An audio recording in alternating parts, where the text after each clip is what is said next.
Safala wa Kibaki ulikuwa na security mzuri kabisa, lakini ile kitu imenishangaza ni kitu moja tu, chakula hakuna.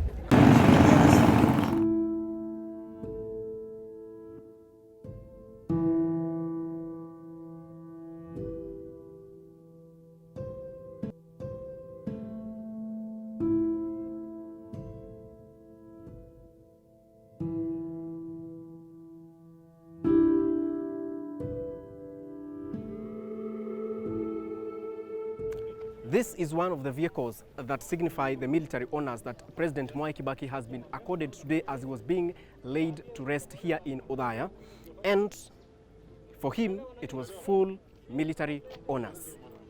And as Tuko, we are here to serve you with unseen footage during his burial. My name is Kingori Wangeshi. Come with me.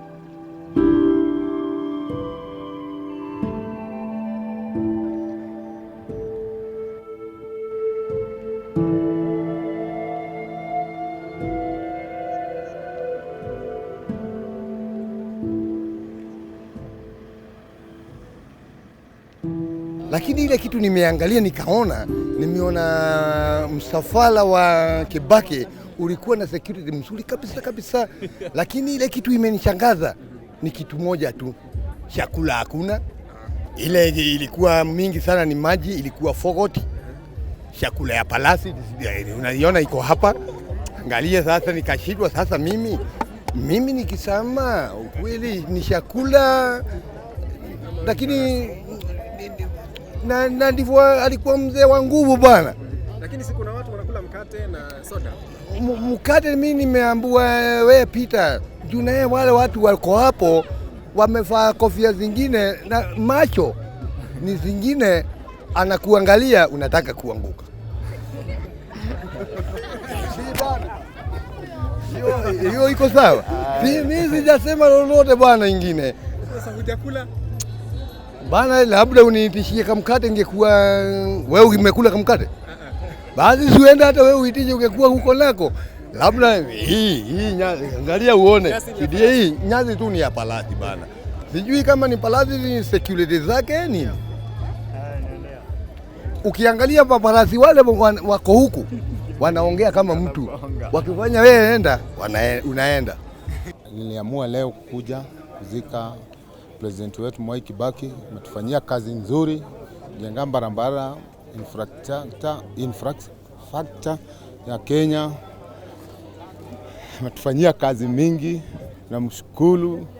Sasa tulikuwa tunampenda sana. Sasa tukaamua tukuje jana, tumelala huku Othaya. Sasa asubuhi yake tukaamuka tukakuja huku, tumeona ni kweli alikuwa mtu wa maana kwa nchi ya Kenya.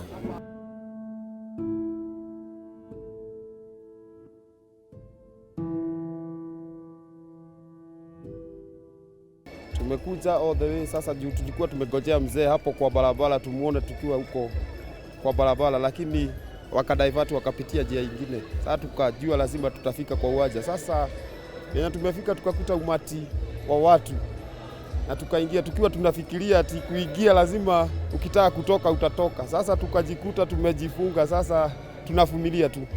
Umejifunga aje? Tumeingia tukifikiria ati saa ni dakika yote ukitaka kutoka nje unatoka. Sasa tukajikuta huwezi toka. Lazima juu ya security. Lazima uvumilie mpaka hii mambo mpaka saa ile mambo itaisha. Tumekula kitu, chakula tulipewa pale asubuhi na mapema, mkate, maji na soda. Sasa kwa hivyo okay, hata tukiwa kwa uwanja tumechiba tukigojea. Lakini tumekuja kuelewa hakuna kitu ya serikali unaweza kula bure. Lazima utailipia. Sasa hii tunailipia juu. Sasa ukiwa na shughuli nyingine huwezi toka hapa. Haya. Kibaki is a good person to us. He had introduced our KMTC Othaya. If it was not for Kibaki, we could not be having KMTC Othaya. This Mwai Kibaki hospital here, where we take our practicals. So we do our practicals there. So we are so much thankful for Kibaki. He has done so good for us. Our school is really transforming because of this Kibaki. Our health centers are really transforming because of this Kibaki. So we are doing good and we are really thankful. It's thank you to our Kibaki, and may his soul rest in peace. And we say thankful for him because he introduced many things, new things. And what he promised and then it came in action, not fulfilling, he fulfilled what he said. So we say thank you for him and may his soul rest in peace. In fact, I was those people who campaigned for him during the Kanuela, the king system. Yeah, I used to be his activist. After he became president, maybe I was the Secretary General for DP in Nairobi, Madale area, Madale constituency. We met when he became president once. So the other times we have been meeting when he come to his own place. Yeah. Kenye imenifurahisha sana ile rispa amepewa kuja na ndege. Yeye amekuja by road. Si kama ile sasa hiyo ni happiness. Yeah. Mimi niseme sisi ni watu ambao tulizaliwa kutoka 1960. Wakati sasa hii nchi inakuja kupata uhuru wa nchi hii, tumekuwa katika uongozi wa hayati mzee Jomo Kenyatta, wakati wa Moi, tumekuwa hata wakati wa Kibaki, sasa tuko wakati wa uhuru. Katika ile maendeleo mimi nimeona kutoka Kenya hii pewa uhuru, hakuna kazi ambayo imetendeka kama wakati wa Kibaki. Isipokuwa wakati huo wa Kibaki alikuwa na mambo mengi, mara unaona watu wake wanaenda mara siasa za kado, lakini kazi hasa amefanya. Mwai Kibaki amefanya kazi. Kwa sababu ukiangalia hata mashule, wakati huo ndio uliona watu ambao walikuwa wa maskini, watu ambao wangeweza kujisajili kwenda mashule, secondary na primary. Bwana Kibaki ile kazi amefanya ni kazi ya maana sana hapa Othaya, na si Othaya peke yake, hasa Nyeri nzima.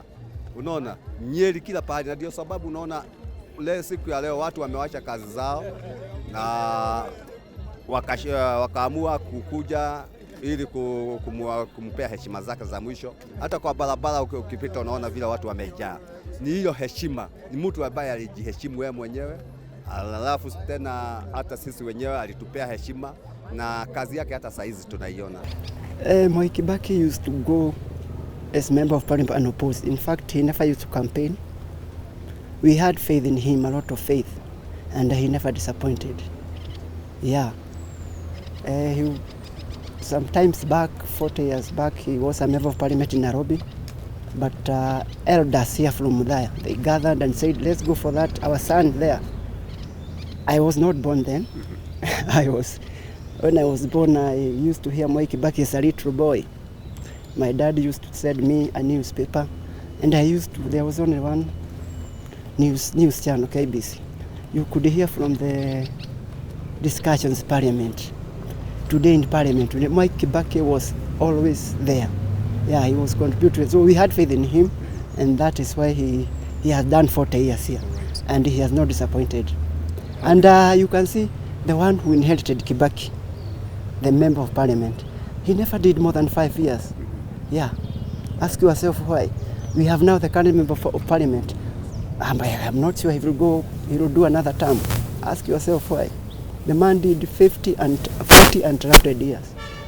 And that's how the third president of the Republic of Kenya, Mwai Kibaki, has been given a befitting farewell for a statesman right here in Othaya, Nyeri County.